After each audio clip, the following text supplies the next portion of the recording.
Now, I've got two possibilities of how the present situation could go for Israel and for the world, actually. One, it could end well. If there's a reasonably speedy resolution of the Iran-Iraq war, of the Iran war, in favor of the US offensive, it could lead to some kind of peace settlement.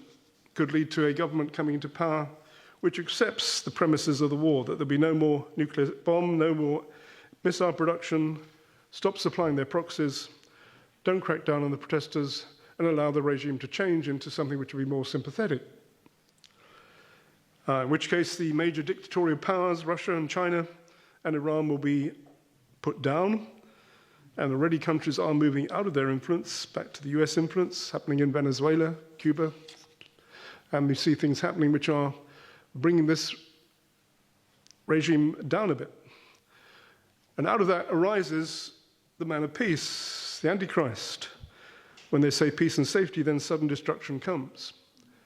Now, when you look at the thing politically and from the point of view of the Bible, that is a possibility.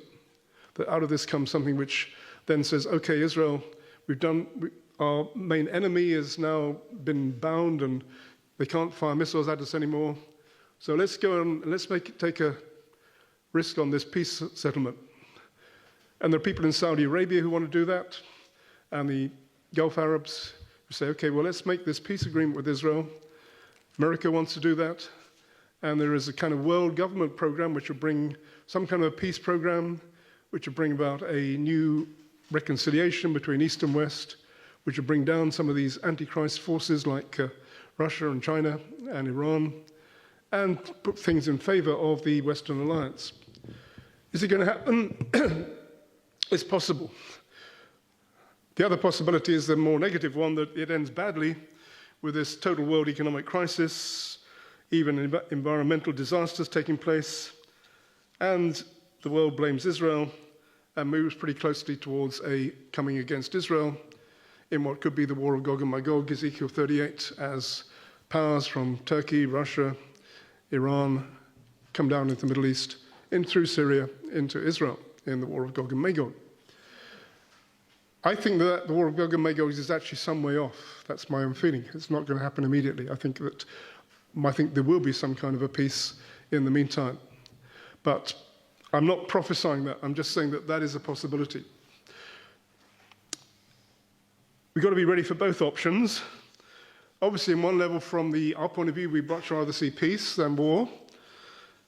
But if we do see peace, then don't be on your guard, because that peace may not be a genuine peace. And if it does come, it won't last, because Daniel 9 speaks about Israel making a covenant with who turns out to be the man of sin.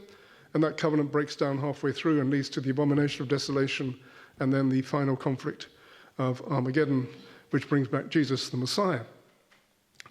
But it does appear in the Bible there will be some kind of a temporary peace agreement. And we have to say that we haven't seen that yet. We've seen some kind of peace agreements like the Oslo Accords and so on, but this appears to be something which is more vital. And one of the things which Trump is, of course, also working on is his peace plan. Now, you might be saying, well, is Tony coming to the point now that Trump is the Antichrist? I'm not going to say that, but it's interesting that he is looking for a peace program, and he hopes that out of the Gaza war that's going to happen. Now, if you come together with this Iran thing, that could be what's going to happen. We don't know.